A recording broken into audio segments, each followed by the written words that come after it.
Man of Steel was a very divisive movie at the time of its release, but as the years go by and we look back at it, it is now arguably the best Superman movie ever. It is also a masterpiece of a superhero movie, according to some, myself included. One of, if not the main reason why the movie was so good was because of the villain, Drew Zod. Yes, Zod's first name is Drew. It's not exactly the most intimidating name for a villain, but that doesn't change the fact that Zod was intimidating, complex, and tragic as a character. In the best superhero stories, whether it be comic books or movies, it is not really the heroes that make the story compelling or great. It's the villain. Let's look at arguably the best superhero movie of all time, The Dark Knight. Joker carried that movie. Bale, while an adequate Batman, wasn't all that compelling as a character, nor in his portrayal of Batman. Joker, however, appeared, and from the very first scene he stole the movie and carried it, despite having fewer scenes than Batman. Joker was the hallmark and driving force behind The Dark Knight. We can also look at the sequel to that movie, The Dark Knight Rises, and it was Bane that carried that movie. Again, a compelling and tragic character. This isn't just limited to the DC universe. If we take a look at Infinity War, we see that Thanos stole the show. It was his tragic story, his complex emotions, and his drive that carried the movie and spilled over to make Infinity War and Endgame as big as they were. All these villains have something in common. They are complex, they are driven, and they have a tragic story that intrinsically motivated them. However, none of them have a more tragic story than Zod, nor are more complex.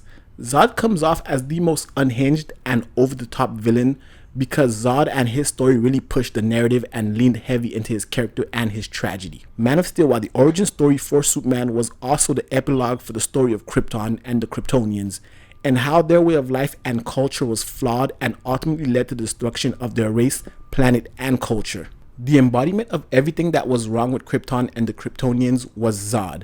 The movie opens up with Zod storming the Kryptonian High Council and staging a military coup in order to save Krypton. He uses excessive force and military might in order to save his people and his planet, as he was created to do. Man of Steel as a movie was a visual representation of the age-old debate of nature versus nurture and implications of eugenics on a global scale. Superman, the protagonist of the movie, is a prime example of the nature aspect of nature versus nurture. He is the first Kryptonian born in hundreds of years and was raised by good human parents that were able to mold his personality and his character. This is in stark contrast to Zod, whom was created in a Kryptonian birthing matrix in which his genetic makeup was altered and arranged to make him and his life's sole purpose the protection of Krypton no matter what. The whole nature versus nurture struggle has never been more symbolically represented than in Man of Steel, where you have Clark being the good guy and the positive representation of nurture, while the tragic antagonist Zod giving into his tragic nature. The tragedy of Zod is the fact that Zod had no choice and no autonomy in his actions. He was born to do what he did. He was born to protect his people. So the question really begets, is Zod bad or evil? Is a person who is willing to do whatever it takes to protect his people and his planet evil? Is that same person bad for killing in the defense of his people? If you answered no, then Zod can be considered a hero. But if you answered yes, that makes the protagonist of Man of Steel, Superman, evil as well. But we only see Zod as the villain. People in general aspire to live a fulfilling life with purpose, meaning, and value, to have importance, to be determined, and never give up despite the odds. Those are all considered admirable traits, and those are all traits that Zod has. On the flip side, we spend a majority of the movie following Clark Kent as he aimlessly wanders the globe looking for meaning and purpose in his life. He was nurtured, and yet his life had no meaning, no purpose.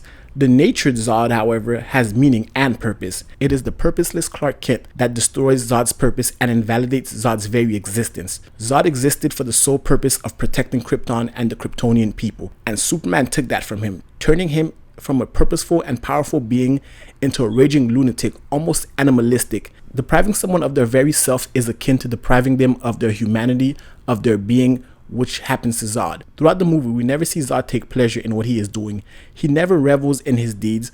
Most villains, despite how noble or pure their intentions may be, end up taking some sort of joy or pleasure in certain actions that they take. Zod never has that luxury. It comes off as though Zod really doesn't want to be doing what he is doing, and he has no choice, no autonomy over his actions. It appears as if it pains him to do it, as if he is doing it against his will, and to a certain degree he is. He has no free will. He cannot stop if he wanted to. It's beyond his control. Zod's plan was to turn Earth into Krypton, terraforming the Earth to make the atmosphere more like Krypton, negating all the godlike power he has on Earth. Zod sees that with Earth the way it is, he is essentially godlike, similar to Superman and all the Kryptonians and future Kryptonians that could be. They would all be godlike as well. It would be more beneficial for him to have the Earth as it is, but despite all that power and all the benefits that come with being on Earth, the Earth is not Krypton. And that goes against his base instructions and his base genetic makeup. His purpose is Krypton, no matter what the personal gain, no matter the consequences. Even when Zod was to be imprisoned in the Phantom Zone, he did not waver nor show remorse. His goal was simple: get the Codex from Superman and bring back Krypton. A man with no choice and no autonomy created for a singular purpose. That is Zod. He doesn't revel in his actions and he doesn't embrace them.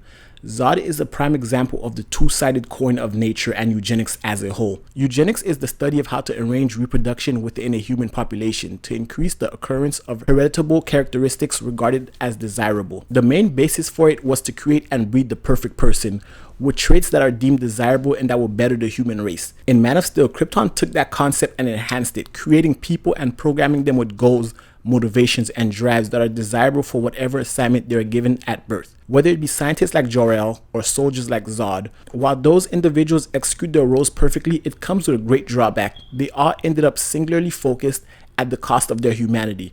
Zod essentially is eugenics working at its utmost perfection, and we see the detriments that it can have on everyone around. Zod essentially becomes a genocidal maniac with one goal in mind, and even if he wants to stop, he cannot. Given a choice, we don't know what Zod would have become. He could have become an artist, a musician, a poet, a teacher, anything else that would have been more enjoyable for him and would have been his choice. But he was assigned his role as a soldier to protect Krypton since before he was born, and thus had no choice and no agency in what he wanted, and his role was predetermined. Zod was a victim of his society, and using eugenics to determine the most desirable traits to give to him.